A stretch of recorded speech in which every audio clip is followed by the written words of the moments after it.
നമസ്കാരം. അപ്പോൾ നമുക്ക് കാറ്റത്തെ കിളിക്കൂട് എന്ന സീരിയലിലെ നിധിയുടെയും സുധീഷിൻ്റെയും നാളത്തെ നല്ലൊരു കഥ കേൾക്കാം. എൻ്റെ ചാനൽ ആദ്യമായി കാണുകയാണെന്നുണ്ടെങ്കിൽ സബ്സ്ക്രൈബ് ചെയ്യണേ, വീഡിയോ ഇഷ്ടമായ ലൈക്ക് ചെയ്യണേ, കമൻറ്റ് ചെയ്യണേ. അങ്ങനെ നമ്മുടെ സാന്ദ്ര നിധിയെ വിളിച്ച് സംസാരിക്കുകയാണ്. നിധിയുടെ കോൾ ചെയ്യുന്ന സമയത്ത് നിധി കോൾ എടുക്കുന്നു. ആ സമയത്ത് സാന്ദ്ര പറയുന്നു, നിധി ഞാൻ നിനക്കൊരു വോയിസ് നോട്ട് അയച്ചിരുന്നു. അന്ന് വീട്ടിൽ വന്ന സമയത്ത് സർട്ടിഫിക്കറ്റൊക്കെ നശിപ്പിച്ച് കളഞ്ഞതൊന്നും ഞാൻ അറിഞ്ഞല്ല. നീ വീട്ടിലോട്ട് വരുമ്പോൾ നിനക്ക് സർട്ടിഫിക്കറ്റൊക്കെ തിരിച്ചു തരുമെന്നാണ് ഞാൻ കരുതിയത്. അവിടെ വെച്ച് അങ്ങനെയൊക്കെ സംഭവിക്കുമെന്ന് ഞാൻ ഒട്ടും പ്രതീക്ഷയില്ല. എന്നോട് ക്ഷമിക്കും മോളെ എന്നൊക്കെ പറയും. അത് സാരമില്ല ഏട്ടത്തി, അതൊക്കെ ഞാൻ മറന്നെന്ന് പറയും. ശരി, നിനക്ക് സൂര്യ ഇഷ്ടപ്പെട്ടില്ല, പക്ഷെ നീ നിതീഷിനെ ഇഷ്ടപ്പെടാനുള്ള കാരണം എന്താണെന്ന് ചോദിക്കും. ഏട്ടത്തി എന്തായി പറഞ്ഞത്? ഞാൻ പറഞ്ഞോ നിതീഷിനെ എനിക്കിഷ്ടമാണെന്ന്. അതൊരു ഫേക്ക് മാരേജ് ഏട്ടത്തി, അത് ആക്സിഡൻ്റിൽ അങ്ങനെ സംഭവിച്ചാന്ന് പറയും. അങ്ങനെ സംഭവിച്ചെന്നോ? എന്താണെന്ന് വെച്ചാൽ നീ വ്യക്തമായിട്ട് പറഞ്ഞോളൂ, എങ്കിലേ എനിക്ക് മനസ്സിലാവത്തുള്ളൂ.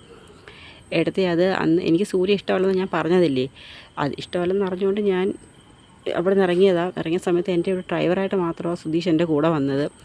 ഒരബദ്ധം പറ്റിയെന്ന് വെച്ച് കഴിഞ്ഞാൽ ഞാൻ വണ്ടി ഇരുന്നുകൊണ്ട് ഞാൻ ആ സൂര്യ കോൾ ചെയ്തു. വിളിച്ച സമയത്ത് അയാൾക്ക് മനസ്സിലായി ഞാൻ വീട്ടിൽ നിന്ന് പുറത്താണെന്നുള്ളത്. അങ്ങനെ ഞങ്ങൾ ചേസ് ചെയ്ത് വന്നത്. പക്ഷേ ഓടി കയറിയത് സ്റ്റേഷനിലായിപ്പോയി. അപ്പോഴത്തെ ഒരു പൊട്ട ബുദ്ധിക്ക് അവിടെ വെച്ച് വിവാഹം കഴിക്കേണ്ടി വന്നു. പക്ഷേ എന്ന് പറഞ്ഞു, അപ്പോൾ നിങ്ങളുടെ ഫേക്ക് മാരേജ് ആണോ? അതെ. വിവാഹം രജിസ്റ്റർ ചെയ്തിട്ടുണ്ടെന്ന് ചോദിക്കും. സ്റ്റേഷനിൽ വെച്ചല്ലേ ഏട്ടത്തി നടന്നത്, അതുകൊണ്ട് പോലീസുകാർ തന്നെ വിവാഹം രജിസ്റ്റർ ചെയ്തെന്ന് പറയും. ഈ കാര്യവും നമുക്കറിയത്തില്ലായിരുന്നല്ലോ മോളെ, നീ എന്താ ഇതൊന്നും പറയാൻ? അതൊന്നും പറയാനൊരു അവസരം തന്നില്ലല്ലോ. ഞാൻ പറയുന്നതിന് മുമ്പേ നിങ്ങളെല്ലാവരും ഡിസൈഡ് ചെയ്തില്ലേ എന്ന് പറയും. എങ്കിൽ നിനക്ക് ഇഷ്ടമില്ലാതെ നടന്ന വിവാഹമില്ല, അതുകൊണ്ട് ഇനി ആ റിലേഷൻ കണ്ടിന്യൂ ചെയ്യേണ്ട, എത്രയും പെട്ടെന്ന് ഡിവോഴ്സിന് മൂവ് ചെയ്യണമെന്ന് പറയും. ഡിവോഴ്സിന് അതേ മോളെ, എത്രയും പെട്ടെന്ന് ഡിവോഴ്സിന് മൂവ് ചെയ്താൽ നിനക്ക് ഇഷ്ടമുള്ള രീതിയിൽ നിനക്ക് സ്വന്തമായിട്ട് ജോലി ചെയ്യാനൊക്കെയാണ് നിനക്ക് ആഗ്രഹം, അതുപോലെയൊക്കെ സാധിക്കും. അതുകൊണ്ട് എത്രയും പെട്ടെന്ന് ഡിവോഴ്സിന് വേണ്ടിയുള്ള പേപ്പറുകൾ ശരിയാക്കണം. നാളെ തന്നെ സുധീഷുമായിട്ട് പോയി വക്കീലിനെ കാണണമെന്ന് പറയും. കാരണം വൈകും തോറും സുധീഷ് ഡിവോഴ്സിന് തയ്യാറല്ലെന്ന് ചിലപ്പോൾ പറഞ്ഞാൽ എന്തോ എന്ന് ചോദിക്കും. അപ്പോൾ നമ്മുടെ നിധി ഒന്ന് ഞെട്ടും. നാളെ തന്നെ നിങ്ങൾ രണ്ടുപേരും കൂടി വക്കീലിനെ പോയി കണ്ട് ഡിവോഴ്സിനുള്ള കാര്യങ്ങൾ ചെയ്യണം, അതിനുശേഷം ഏട്ടത്തെ വിളിക്കാമെന്ന് പറയും. ശരി ഏട്ടത്തി എന്ന് പറയും. അങ്ങനെ നമ്മുടെ നിധി പെട്ടെന്ന് ഫോൺ കട്ട് ചെയ്യുകയാണ്. അതിനുശേഷം രാത്രി കിടന്നിങ്ങനെ ഉറങ്ങിയിട്ട് നിധിക്ക് ഉറക്കം വരത്തില്ല. അപ്പോൾ നിധി പെട്ടെന്ന് ഇങ്ങനെ സ്വപ്നം കാണുന്നു. സുധീഷിനോട് ഡിവോഴ്സിൻ്റെ കാര്യം പറയുന്ന സമയത്ത് സുധീഷ് പറയും, ഓ ഇനി ബന്ധമൊന്നും വേർപെടുത്തണ്ട, നമുക്ക് ഒരുമിച്ച് ജീവിക്കാം എന്നൊക്കെ പറയും. അത് നിധി അങ്ങ് ഞെട്ടുവാണ്. സ്വപ്നത്തിൽ ഞെട്ടി വരും. ഇനി വൈകണ്ട, ഇപ്പം തന്നെ ചെന്ന് സുധീഷിൻ്റെ അടുത്ത് കാര്യം പറയാമെന്ന് പറഞ്ഞ് ഉറങ്ങിക്കിടന്ന സുധീഷിനെ വിളിച്ചുണർത്തിയിട്ട് പറയും, നമുക്കൊന്ന് പുറത്ത് പോകാം സുധീഷ് എന്ന് പറയും. എന്താ പെട്ടെന്ന്? അത് എനിക്കൊന്ന് പുറത്ത് പോകണമെന്ന് തോന്നുന്നു, സുധീഷിനോട് കുറച്ച് കാര്യം സംസാരിക്കാനുണ്ടെന്ന് പറയും. നിധി പറയാൻ ഉദ്ദേശിക്കുന്നത് ഡിവോഴ്സിൻ്റെ കാര്യങ്ങളാണ്. പക്ഷേ സുധീഷ് കരുതുന്നത് സുധീഷിനോട് പ്രണയം തുടങ്ങി എന്നുള്ള രീതിയിലാണ്. അങ്ങനെ രണ്ടുപേരും കൂടി പുറത്ത് പോകുന്ന സമയത്ത് നിധി കാര്യം പറയുകയാണ്. അത് സുധീഷ്, ഇനി നമ്മൾ ഇങ്ങനെ മുന്നോട്ട് പോയിട്ട് കാര്യമില്ല. അപ്പം സുധീഷ് പറയും, ശരിയാ, നിധിക്ക് പറയാനുള്ളത് പറയും. അത് നമ്മുടെ വിവാഹം ഒരു ഫേക്ക് മാരേജ് ആയിരുന്നല്ലോ, അതുകൊണ്ട് ഞാൻ വന്നപ്പോൾ തൊട്ട് സുധീഷിന് ഓരോ കാര്യത്തിൽ ബുദ്ധിമുട്ടുണ്ട്. അപ്പോൾ അതുകൊണ്ട് നമുക്ക് ഇനി ആ ബന്ധം കണ്ടിന്യൂ ചെയ്യാൻ കാര്യമില്ല, നമുക്കത് ഡിവോഴ്സിന് മൂവ് ചെയ്യാമെന്ന് പറയും. ഡിവോഴ്സിനോ? അതെ. അതിനെന്താ സുധീഷ് ഞെട്ടുന്നത്? നമ്മുടെ ഒരു ലവ് മാരേജ് ഒന്നും ആയിരുന്നില്ലല്ലോ, ആക്സിഡൻറ്റിലുണ്ടായ മാരേജ് അല്ലേ. അപ്പോൾ സുധീഷ് ഞെട്ടിയെങ്കിലും കുറച്ച് നേരത്തേക്കും കൂളായിട്ട് നിൽക്കുന്നുണ്ട്. അതുകൊണ്ട് നമുക്ക് എത്രയും പെട്ടെന്നൊരു വക്കീലിനെ കാണണം, ഡിവോഴ്സിന് വേണ്ടിയുള്ള കാര്യങ്ങൾ ചെയ്യണം. ഇനിയും നമ്മൾ അത് മൂവ് ചെയ്യാതിരുന്നു കഴിഞ്ഞാൽ പിന്നെ അത് ഒരുപാട് ബുദ്ധിമുട്ടാവും. അതുകൊണ്ട് എത്രയും പെട്ടെന്നൊരു വക്കീലിനെ കാണണം. സാന്ദ്രയെടുത്ത് പറഞ്ഞപ്പോഴാണ് ഞാൻ അതിൻ്റെ ഗൗരവത്തെക്കുറിച്ച് മനസ്സിലാക്കിയത്.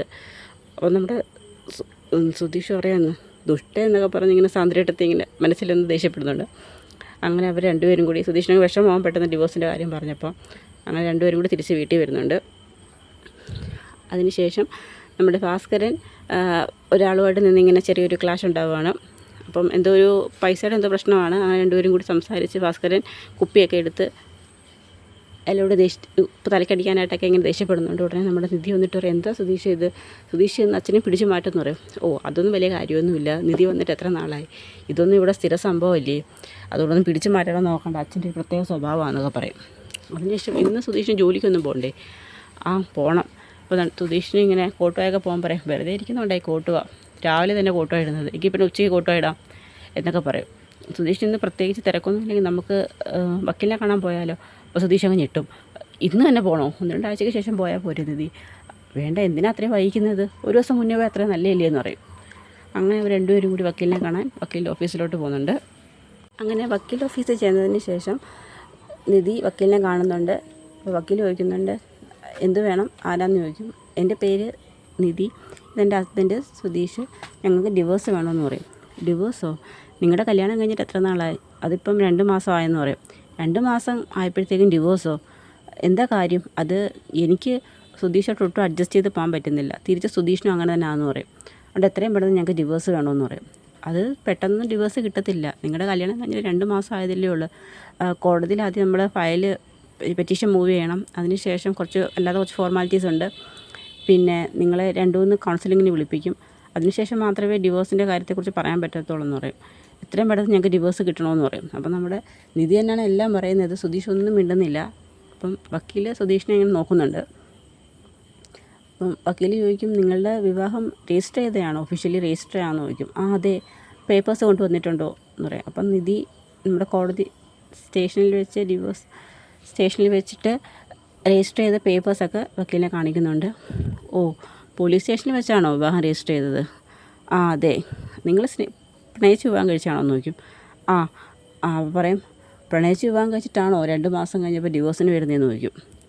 അപ്പം നമ്മുടെ സുധീഷ് ഒന്നും അനങ്ങുന്നില്ല. നിധി തന്നെ എല്ലാം ഇങ്ങനെ പറഞ്ഞുകൊണ്ടിരിക്കുകയാണ്. ശരി, നിങ്ങളുടെ ആധാറിൻ്റെ കോപ്പി തരാൻ പറയും. അപ്പം നമ്മുടെ സുധീഷ് ആധാർ കൊടുക്കും. നിധിക്ക് ആധാർ ഇല്ലല്ലോ. അപ്പം എൻ്റെ കയ്യിൽ ആധാർ ഇല്ലെന്ന് പറയും. കോപ്പി ഇല്ല, ഒന്നുമില്ല. പിന്നെ എങ്ങനെയാണ് വിവാഹം രജിസ്റ്റർ ചെയ്തതെന്ന് ചോദിക്കും. അപ്പം നിധി ആലോചിക്കും, ഇത് എങ്ങനെ ഇപ്പോൾ വിവാഹം രജിസ്റ്റർ ചെയ്തേക്കുന്നത്? എൻ്റെ ആധാർ കൊടുക്കാതെ. പക്ഷേ ആധാറിൻ്റെ കോപ്പി നമ്മുടെ സുധീഷിൻ്റെ ഫോണിലുണ്ടായിരുന്നു. അന്ന് ഇറങ്ങി വരുന്ന സമയത്ത് നിധി ആധാറിൻ്റെ ഒരു കോപ്പി എടുക്കാൻ പറഞ്ഞു. ആ സമയത്ത് സുധീഷ് അതെടുത്ത് ഫോണിലാക്കി ഇട്ടിട്ടുണ്ടായിരുന്നു. അപ്പോൾ അതാണ് അവിടെ പോലീസ് സ്റ്റേഷനിൽ കാണിച്ചിട്ട് നമ്മുടെ വിവാഹം രജിസ്റ്റർ ചെയ്യുന്നത്. പക്ഷേ നിധി ചോദിച്ചിട്ട് സുധീഷ് കൊടുത്തിട്ടില്ല. റൂമൊക്കെ എടുക്കാൻ ഹോസ്റ്റലിൽ ചെന്ന സമയത്ത്. അപ്പോൾ നിധി പോകാതിരിക്കാൻ വേണ്ടി ഇതെല്ലാം ചെയ്തത്. പക്ഷേ എന്നിട്ടും ഡിവോഴ്സ് പെറ്റീഷനിലൂടെ നിധി സുധീഷിനെ വിട്ട് പോകാനൊരുങ്ങുകയാണ്. അപ്പം ഇനിയുള്ള വിശേഷങ്ങളൊക്കെ നമുക്ക് ഇനി വരുന്ന ദിവസങ്ങളിൽ കാണാം. അപ്പോൾ ഇന്നത്തെ കഥ ഇവിടെ അവസാനിക്കുകയാണ്. ഇതിൻ്റെ ബാക്കി വിശേഷങ്ങളുമായി നമുക്ക് നാളെ വരാം. അപ്പം ഒരു ശുഭദിനം നേരുന്നു. നന്ദി.